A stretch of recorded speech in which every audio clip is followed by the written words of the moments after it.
நாட்டுப்பற்றாளன் செய்திகள் வாசிப்பது வாசுகி தாமோதரன். விமான நிலையத்தில் முதல்வருக்கு எதிர்ப்பு.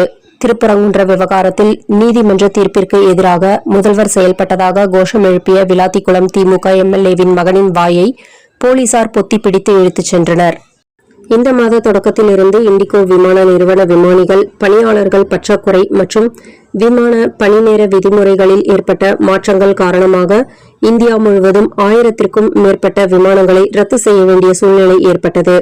இதற்கு பதிலடியாக இந்திய ரயில்வே துறை உடனடியாக நடவடிக்கை எடுத்து முக்கிய ரயில்களில் நாடு முழுவதும் கூடுதல் பெட்டிகளை 114க்கும் மேற்பட்ட ரயில்களில் சேவையை அதிகரித்து வருகிறது. இதனால் ரயில் நிலையங்களில் கூட்டம் அலைமோதல். கோவை கலெக்டர் அலுவலகத்தில் கோவை மாவட்ட நுகர்வோர் அமைப்புகளின் 4வது காலாண்டு கூட்டத்தொடர் இன்று மதியம் 3 மணிக்கு கோவை மாவட்ட வழங்கல் மற்றும் நுகர்வோர் பாதுகாப்பு அலுவலர் விஸ்வநாதன் அவர்கள் தலைமையில் நடந்தது. அந்த கூட்டத்தில் அரசு பதிவு அங்கீகாரம் பெற்ற நுகர்வோர் அமைப்புகளின் நிர்வாகிகள் மற்றும் பிரதிநிதிகள் கலந்து கொண்டனர். இந்த கூட்டத்தில் தன்னார்வ நுகர்வோர் உரிமை பாதுகாப்பு நல மைய மாநில துணை செயலாளர் ஜெயச்சந்திரன் கலந்து கொண்டார். அந்த கூட்டத்தில் டிபார்ட்மெண்ட் ஸ்டோர்களில் 1 வாங்கினால் 1 இலவசம் என்று காலாவதியான பொருட்கள் கூல்ட்ரிங்க்ஸ் விற்பனை செய்வது பற்றியும் மற்றும் ரோட்டோர உணவு கடைகளில் வீட்டு கேஸ் சிலிண்டர்கள் மீது ஈரசாக்கு போட்டு மூடி வைத்து பயன்படுத்துவது பற்றியும் மற்றும் பல கோரிக்கைகளை முன்வைத்து கலந்தாலோசிக்கப்பட்டது.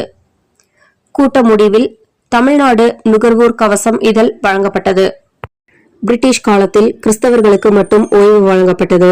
இந்தியர்களுக்கு விடுமுறை கிடைக்காததால் நாராயண் மேகாஜி நடத்திய போராட்டத்தின் பலனாக 1990 முதல் இந்தியர்களுக்கும் ஞாயிறு விடுமுறை அமல்படுத்தப்பட்டது. அது இன்று நாம் அனுபவிப்பது ஒரு போராட்டத்தின் வெற்றியாகும். மாதம் தவறாமல் வெளிவரும் நாட்டுப்பற்றாளன் பத்திரிகையின் செய்தியாளராக பணிபுரிய விருப்பம் உள்ளவர்கள் கீழே உள்ள நிர்வாக அலைபேசி எண்களில் தொடர்பு கொள்ளலாம். 7947789115 மற்றொரு எண் 9944341033. நாட்டுப்பற்றாளன் யூடியூப் சேனலில் விளம்பரம் செய்து பயன்பெறுங்கள். நமது நாட்டுப்பற்றாளன் செய்திகளை அறிந்து கொள்ள யூடியூப் சேனலை சப்ஸ்கிரைப் செய்யுங்கள்.